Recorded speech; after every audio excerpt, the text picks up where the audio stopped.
Здравствуйте! На телеканале «Новый век» программа «Вызов 112» в студии Алия Хайрудинова.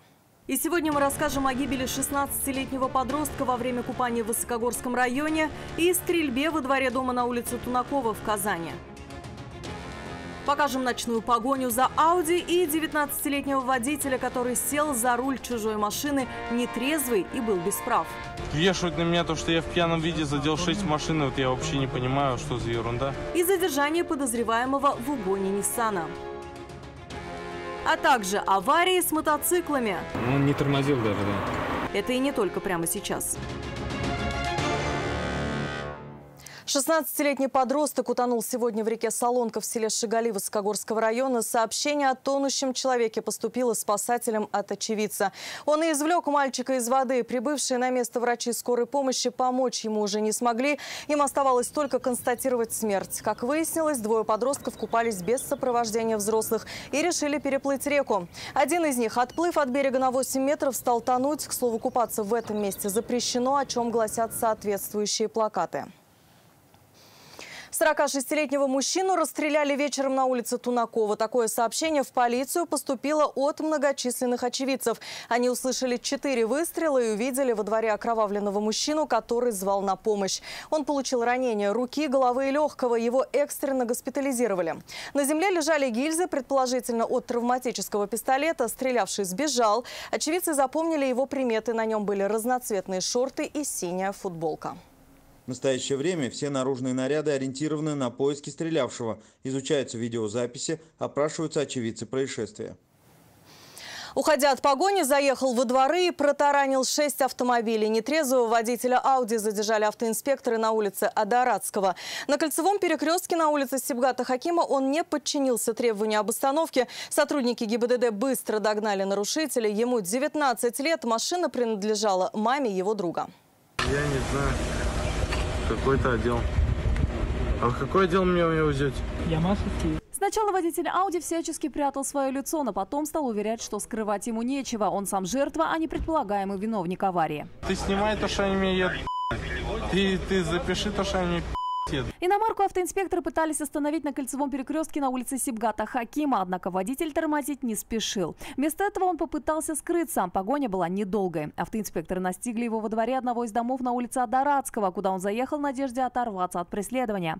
Камера видеонаблюдения зафиксировала, как иномарка не смогла протиснуться между припаркованными автомобилями. Протаранила 6 машин: 3 Volkswagen, 2 Chevrolet, Ладу и Exit. Врезалась в забор и помчалась дальше. Но двор оказался тупиковым, и выезд был только один. Владелец 2 разбитых автомобилей рассказал, его разбудил сильный грохот и сработавшая сигнализация. Сигналка сработала, народ был.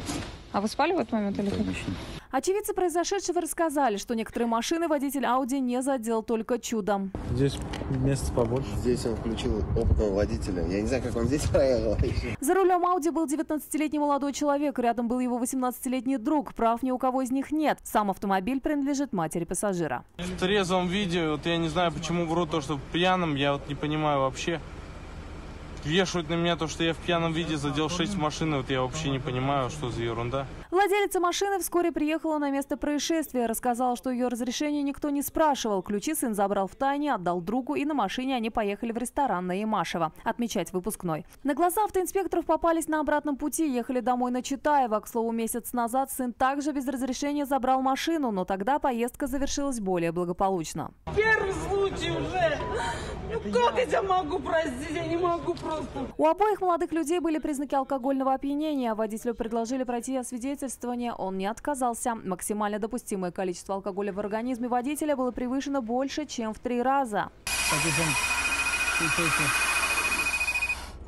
Все, молодец. 0,482, видите? С результатом он не согласился, а ехать в больницу отказался. А владельца иномарки на месте рассказала, что не намерена сама восстанавливать свою машину и оплачивать ремонт других разбитых машин. Я пишу заявление на угон. Я восстанавливать здесь не буду. Однако в отделе полиции писать заявление об угоне она не стала. Водителя за езду в нетрезвом виде без прав арестовали на 10 суток. Общий ущерб, причиненный владельцам разбитых машин, будут оценивать специалисты. Но по предварительным оценкам эта сумма может превысить 2 миллиона рублей. И, видимо, добиваться возмещения убытков автовладельцам придется через суд. Нафиса Минязова, Лейсан Саитова, Вызов 112.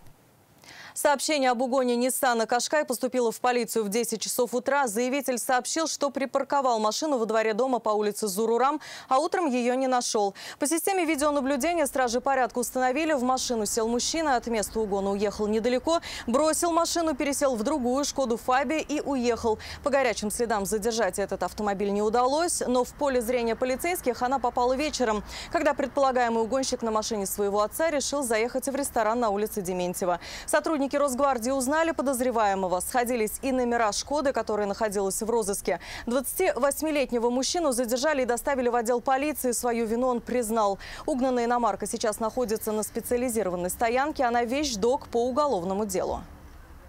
В настоящее время по данному факту в отделе полиции «Гвардейский» возбуждено уголовное дело по признакам состава преступления, предусмотренного частью 1 статьи 166 Уголовного кодекса Российской Федерации «Неправомерное завладение автомобилем или иным транспортным средством без цели хищения».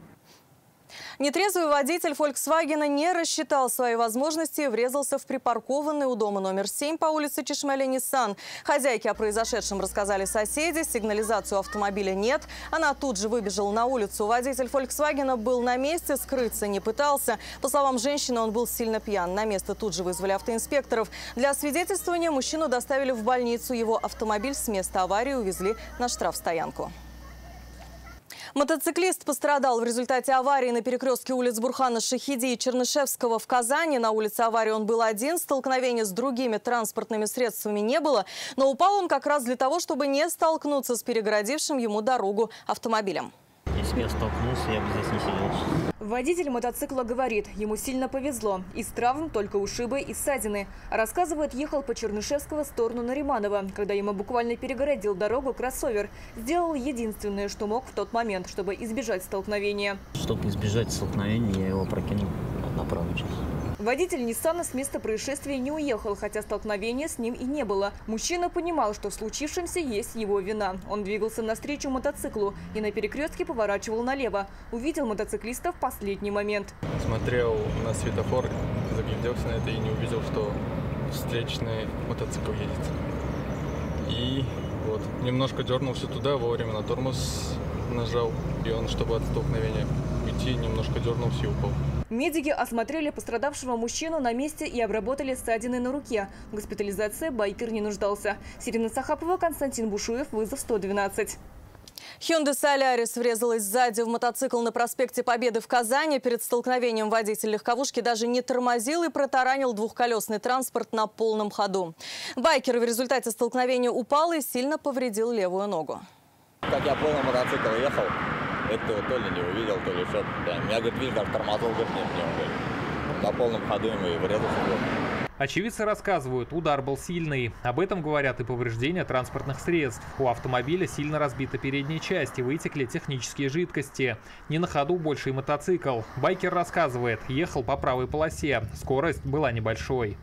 Где-то 30 медленно ехал. Удар легковушки пришелся сзади. Удержаться на колесах после такого было нереально, и мотоциклист упал на правый бок вместе со своим байком. Он не тормозил даже, да. Ему просто здесь машина помешала, здесь машина ехала.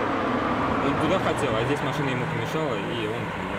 Рассказать свою версию произошедшего водитель автомобиля не захотел. Он сам в столкновении не пострадал. Мотоциклист же жаловался на боль в правой ноге, но в больницу ехать не захотел. Говорит, если станет хуже, позже обратиться туда сам. Рамиль Галиуллин, Константин Бушуев, вызов 112. Полицейские задержали 31-летнего мужчину. Его подозревают в мошенничестве. Установлено, что он причастен к 5 эпизодам обмана пенсионеров. Им звонили неизвестные и сообщали, что их родственники стали виновниками смертельных аварий. Напуганные потерпевшие отдавали деньги курьеру, чтобы освободить родных от уголовной ответственности. Общий ущерб составил более $500 000 рублей. Задержанный курьер пояснил стражам порядка, что деньги переводил на счет работодателя, 5% оставляя себе. Полицейскими проводятся мероприятия, направленные на установление остальных участников преступной цепочки. Расследование уголовных дел, возбужденных по признакам состава преступления, предусмотренного частью 3 статьи 159 Уголовного кодекса Российской Федерации «Мошенничество», продолжается. И это все, о чем мы успели вам рассказать. В студии была Алия Хайрудинова. Увидимся и не бросайте вызов судьбе. Вдруг она его примет.